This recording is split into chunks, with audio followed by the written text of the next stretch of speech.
Once upon a time, nestled on the edge of an ancient forest, there was a small, secluded monastery where a wise old sage lived with his disciples. Among them was Arjun, a young man with fervent eyes and a spirit that burned with the desire to change the world. One evening, as the sun dipped below the horizon, painting the sky with hues of fiery orange and calming lavender, the sage found Arjun in the monastery's library, his face buried in scrolls and books. The young disciple had been this way for days, seeking the knowledge to bring about change.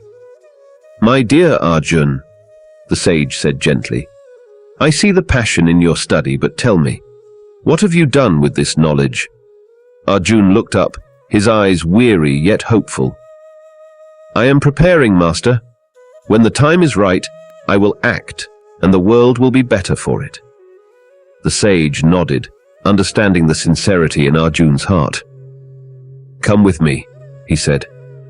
They walked together through the silent corridors of the monastery and out into the moonlit gardens. The sage stopped beside a withered tree, its branches barren. "Each day, I see you in motion, yet this tree remains unchanged, untouched by your dreams." The sage gestured to the tree. "You are like this tree, full of potential, yet still." Arjun felt a stirring within him, a mix of defensiveness and revelation. "But Master, I am not ready.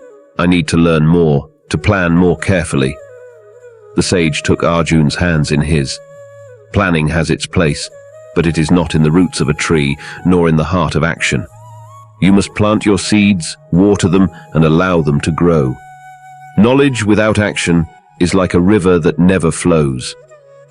That night, Arjun could not sleep. The sage's words echoed in his heart. He thought of all the plans he had made, all the changes he wanted to see, and yet nothing had come to fruition. In the days that followed, Arjun's routine shifted.